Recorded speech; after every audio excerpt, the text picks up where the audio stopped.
If you want to make a man happy, add not unto his riches, but take away from his desire. Epicurus. You might have heard the phrase less is more before.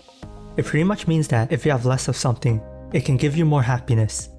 It's a core idea of minimalism, which is a tool that can help you get rid of the excess, so you can focus on what's important to you. In this video, we will explore 5 ways having less of something can lead you to be happier. 1. If you have less desires, you will be happier. This is pretty much what the opening quote of this video was saying. As long as your needs and desires are not met, you will experience a nagging sense of dissatisfaction. You will feel as if you don't have enough. Imagine someone with a long list of desires that have to be fulfilled just for them to be happy. If one of those desires are not fulfilled, they most likely won't be too happy. If you need a lot of things to be satisfied with life, it's going to be hard for you to find satisfaction. This isn't to say that you shouldn't be ambitious though. You can still lead a minimalist lifestyle and be happy, as long as those ambitions are important to you. Even though it's easier to have less desires and be more happy if you aren't very ambitious, you can still be happy even if you want something more ambitious, like a high salary or a nice house. The trick here is to shift your desires from the result to the journey. Instead of requiring the end result like the house to be happy, you can be happy knowing you're working hard towards your goal every day. Like mentioned before, if your happiness depends on achieving the end result, you will feel dissatisfaction every day you don't have that end result. By basing your happiness on the journey, you'll be able to still be ambitious and happier. 2. If you have less things you want to spend on, you will have more money, which will make you happier.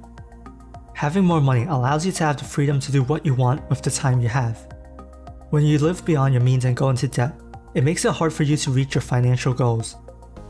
Instead of constantly buying things in order to feel secure about yourself, ask yourself if that purchase is important to you. This can stop you from buying that item and save you money. You'll learn that you don't need to keep buying material possessions because material possessions don't always make you happier.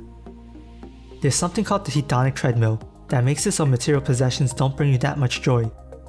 The hedonic treadmill is basically when you get used to something. For example, when you get new clothes, you enjoy wearing them, but after a while, you don't feel anything when it comes to wearing them. Continuing with this example, if you believe that less is more, you won't buy any new clothes unless the item you want is important to you, because you understand that having more clothes won't make you happier, and you can appreciate what you currently have. 3. If you have less clutter in your house, you will have more space and a clear mind. When you declutter your space and let go of things that don't bring you any value, you will have more space and it will improve your mood. When you are surrounded by clutter, your mind will also be full of clutter. All that clutter makes it hard to focus on what is important to you. You have to spend more time on housework in a cluttered space, and it'll be hard to keep track of where everything is. It's also a lot harder to relax when everything is a mess around you.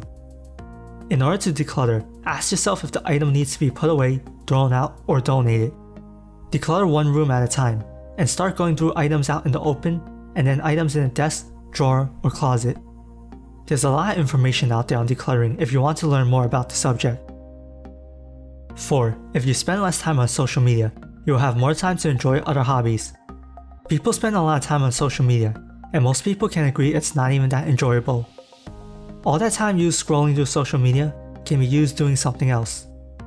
If you don't have any other hobbies and you don't know what else to do, you should try out new hobbies to see if you enjoy them.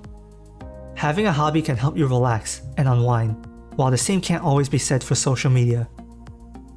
5. If you have less expectations or lower expectations, you'll be more grateful. How many times have you felt disappointed or upset that things didn't go the way you expected? We all want things to go the way we want, but life almost never happens that way. It's simply not practical to have high expectations, because they usually never come true, and you just end up with disappointment. If you have low expectations, or better yet, no expectations, if things don't go well, you won't feel as bad, and if things go better than expected, you will be grateful. Having less expectations doesn't mean you aren't ambitious. You can still be ambitious and want things, but just don't rely on your imagination to create the timeline for how you will achieve that goal. Also, this extends to expectations for other people as well.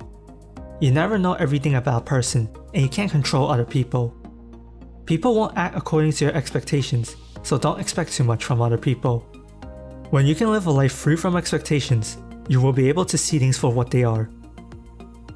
It might seem weird that having less of something will make you happier, but that's just how life works. A lot of things in life don't exactly make sense. Try implementing some of these ways to have less of something in life, and you'll find life to be more enjoyable. Are you a minimalist? Leave a comment below and check out the playlist shown on the end screen below for more videos on minimalism if you want to learn more about the subject.